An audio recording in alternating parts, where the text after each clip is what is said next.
What's up, y'all, man? Today we're going to be checking out the Unknown Warrior story. Right. Now, I believe this is some kind of tribute, at least in some way, shape, or form, because I was reading some of the comments and it started to make me sad, so I didn't want to spoil it for myself, or learn too much. So I'm going to experience it with you guys, man. Let's do it. By the end of the Great War, the human cost meant that nearly every family from around the British Empire had suffered losses. Many of the fallen remained unidentified, resting in war graves far from home. One man's determination to honor these brave men led to the story of the Unknown Warrior. Oh, this like a little mini movie, a documentary.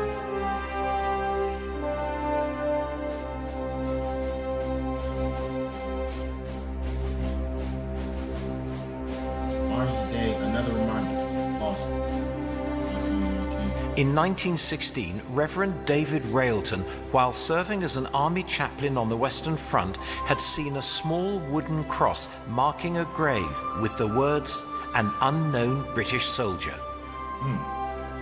He later wrote, "How that grave caused me to think. I thought and thought, what can I do to ease the pain of father, mother, brother, sister, sweetheart, wife and friend? Quietly and gradually there came out of the mist of thought this answer, clear and strong. Let this body, this symbol of him, be carried over the sea to his native land." Wow. After writing to the Dean of Westminster, Herbert Ryle, in 1920, he proposed that a British soldier known only to God be laid to rest in Westminster Abbey amongst the kings. Wow. This was to represent the many thousands that never returned. The proposal was met with enthusiasm, and so began the journey of bringing this unknown warrior back where he belonged. Back home. That's so sweet, man. Dang, man.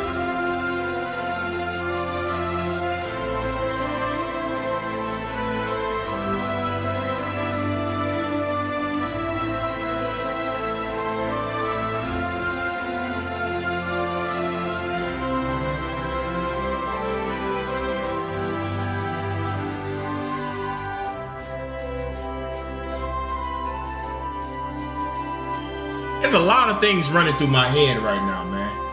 This is interesting.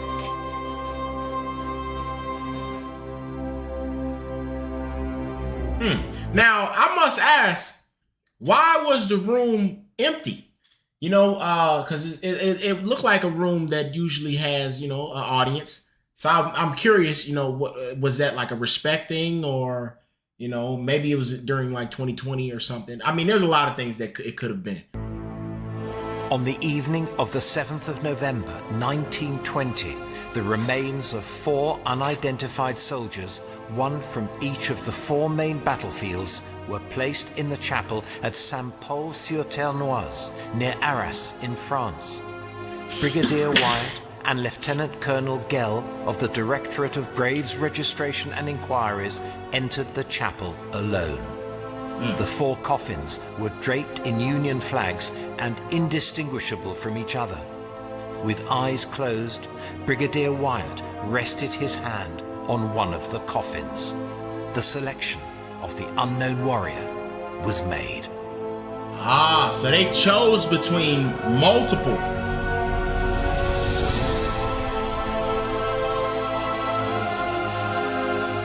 Wow.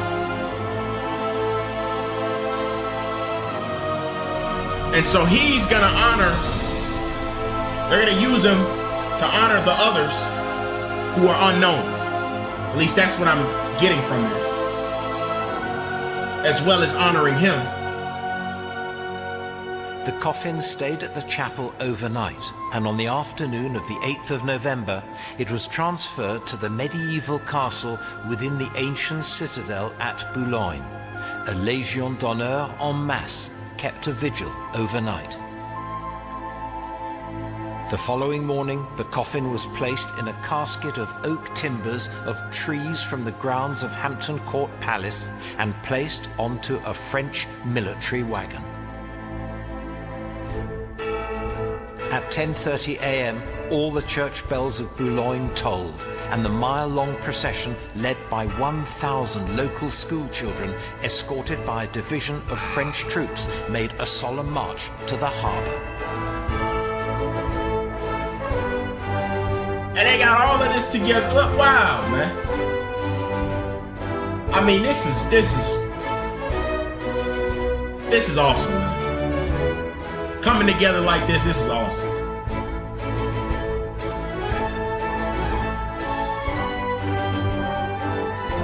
Man. It definitely makes you think too. Like, there's so many reasons why they could be unrecognizable or unknown, and that in itself is sad.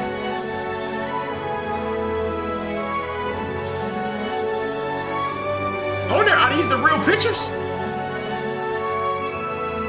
Oh man, yo, somebody gotta tell me if these are real pictures, cause now I'm actually really curious. I wasn't thinking about it or questioning it.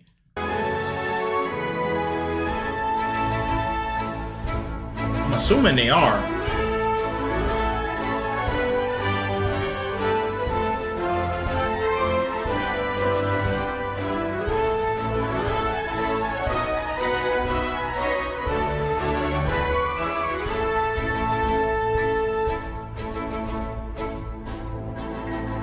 At the quayside, Marshal Foch saluted the casket before it was carried up the gangway of the British destroyer HMS Verdun.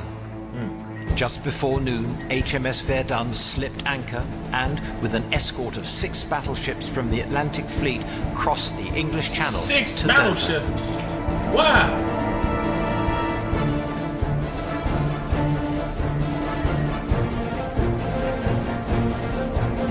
So this was huge.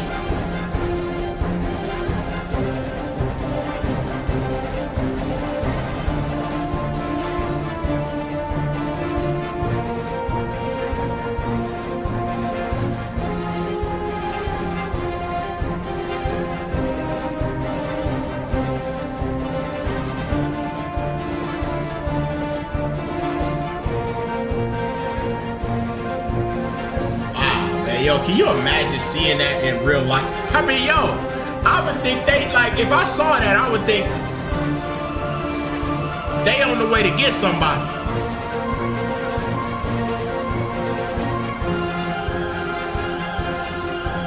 Or I should say a country, you know what I'm saying? But like, I can't explain how honorable this really is, man.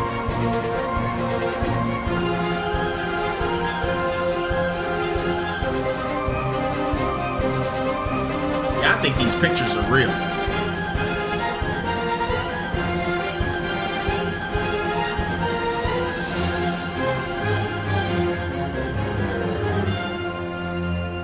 The precious cargo arrived at Admiralty Pier, Dover, to a 19-gun salute fired from Dover Castle. It was placed in utility van number 132, and at 5:50 p.m. on the 10th of November, it began its 3-hour train journey to Victoria Station.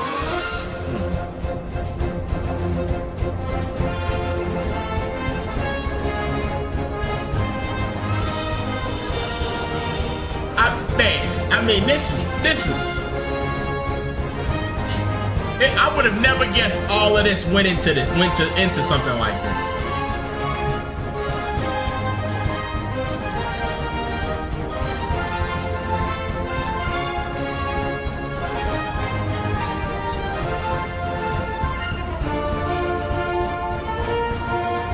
Yo, and seeing these old school trains, oh my gosh.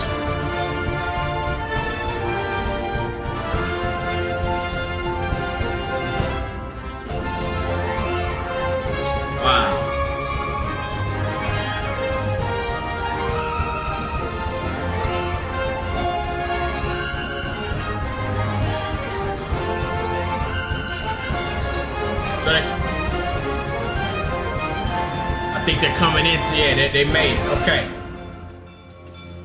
It's like a legit documentary, man.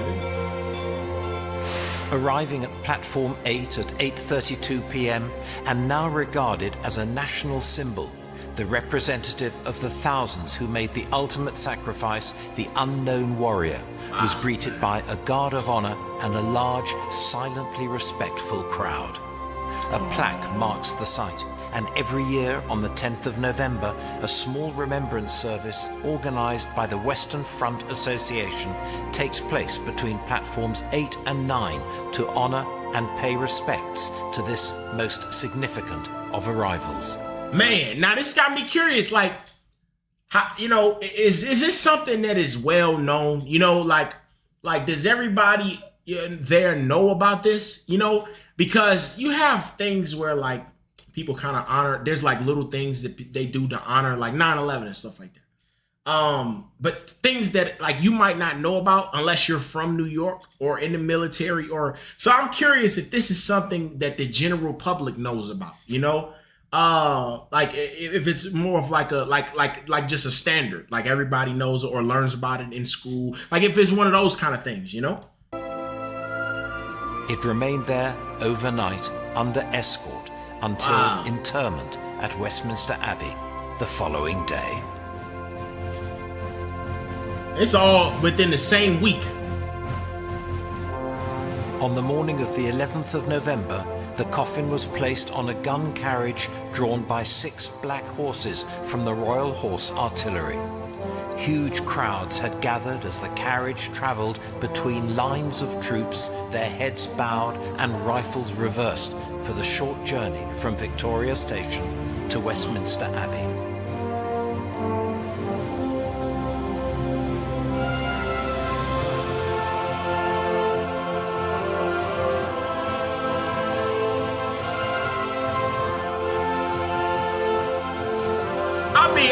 I can't get over how many people are coming together for this.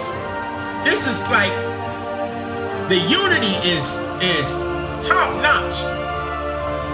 You love to see people coming together like this, man. I mean, it warms your heart up, man. Wow. Thousands came to pay their respects, lining the route as the carriage drew past, heading towards the Cenotaph, a hugely symbolic national shrine commemorating the 1.1 million British and Empire dead of the First World War and celebrating its centennial year. Representing an empty tomb, it immediately caught the public imagination, becoming a powerful focus for the grief of a nation and to honor the fallen, the glorious dead. Over 1 million people visited in the first week, and as Big Ben chimed 11 o'clock, a 2-minute silence fell throughout the capital, throughout the land, across the empire and on the seas, before the cenotaph was unveiled after the haunting notes of the last post rang out. Man, I got chills, man. This is...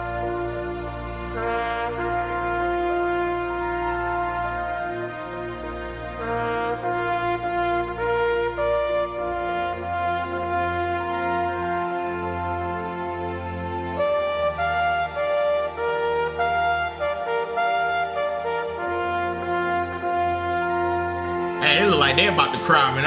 My eyes sweating too. Oh man.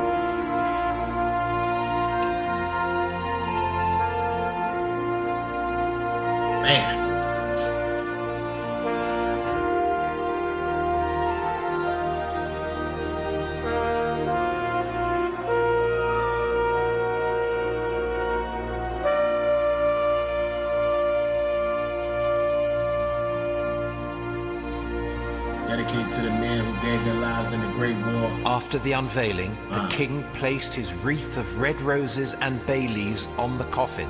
His card read, "In proud memory of those warriors who died unknown in the Great War, unknown and yet well known, as dying, and behold, they live."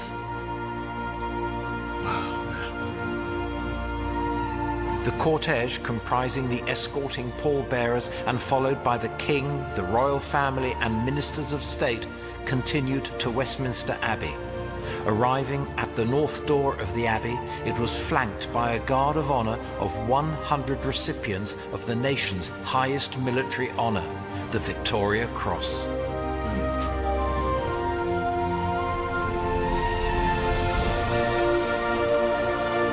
Sheesh, man. Woo!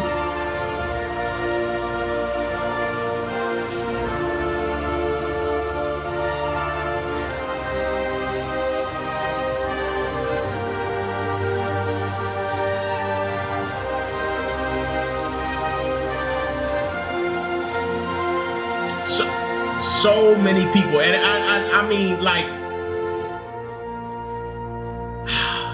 The congregation settled and the choir sang. 100 women selected from the 15,000 who had lost a husband and one or more sons. Wait. They selected people. Wait. To sing? Bro, if that, man, I ain't gonna lie, I'm about to lose. I'm gonna bawl my eyes out, bro. I'm trying so hard to fight it. Cause you gotta think, that's what I was thinking about that made me so emotional. When you think about it, these people don't know which one is their son, or, you know, I'm assuming, I think at the time it was only men. So they didn't know, you know, and you got all these unknown people. It's like, one, it can make you feel like you're not alone. Like we both don't know what happened or where our son's at exactly. But on the other end of things, man, that's a sad, sad feeling. That's gotta be, because you don't know exactly what happened. Bereft with emotion, took their place, and as the dean began to conduct the service, cries of mourning echoed around the abbey. Oh my gosh, man. The procession made its way to the grave, carefully removing the wreath, sidearms and helmet and the Union flag, and lowered the coffin into the grave. After the Lord's Prayer, the hymn "Abide with Me" was sung with spirit and heartfelt emotion as the burial service came to a close. Servicemen from the armed forces stood guard as tens of thousands of mourners on a scale never seen before filed silently past the unknown warrior to pay their respects.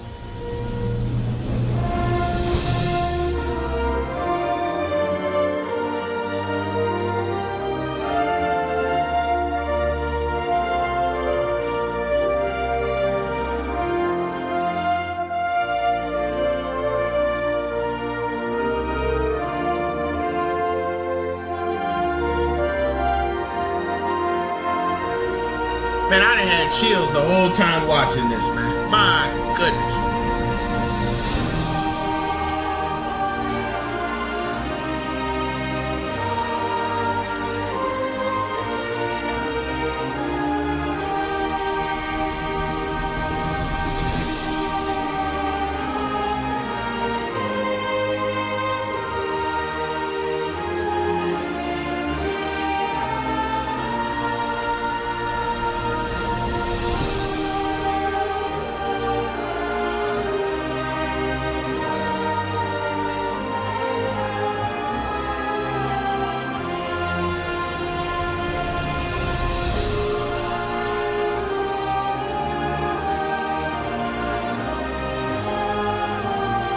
And they doing the silver drum.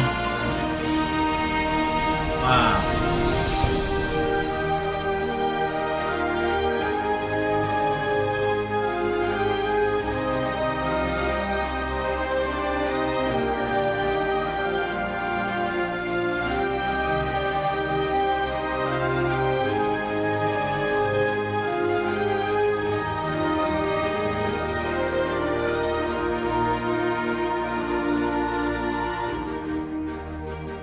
The identity of the unknown warrior will rightly never be known. He represents the son of every mother, the husband of every wife, the brother of every sister, killed in the Great War and every war. Those whose loved ones were amongst the unknown know that in this tomb there is resting the body of their beloved, and with it brings the hope and joy of many thousands, knowing that this body, this symbol of him, will always be remembered then, now, and forevermore, as the unknown warrior is finally home.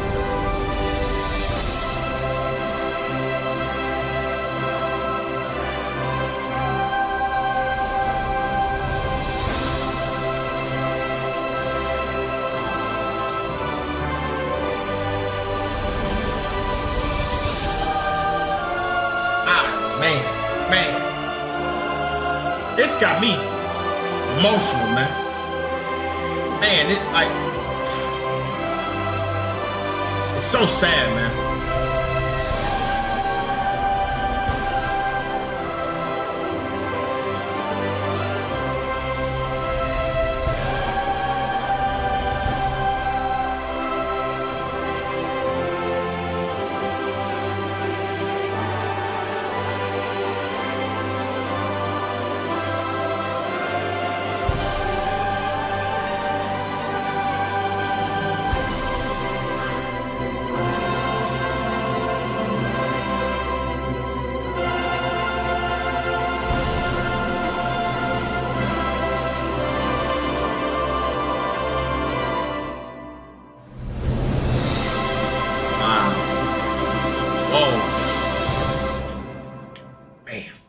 Okay. Ooh, gotta compose myself a little bit. Listen, man, I typically don't get into my personal life, but I lost my uncle this past week. And I know what happened to him. I know how he passed, but I could not imagine not knowing anything, not knowing exactly, or even being able to see his body. You know, that's a totally different kind of feeling. At least I can imagine. I mean, when your child goes or husband or whatever goes into the military, you know there's a risk. But I'm sure you are expecting to at least know what or why it happened. At least that's not where your mind's going, you know? So, that mystery, I mean, it's gotta be an unbelievable feeling, that I wouldn't wish on anybody. So, man. Oh, man. Yeah, this one gonna tear me up, man. I'm gonna be thinking about this one all day. Hey, I don't even want to say I hope you guys enjoyed the video, but I hope you guys appreciated what they did. I certainly do. And I'll catch y'all in the next one, man. I love y'all. Peace.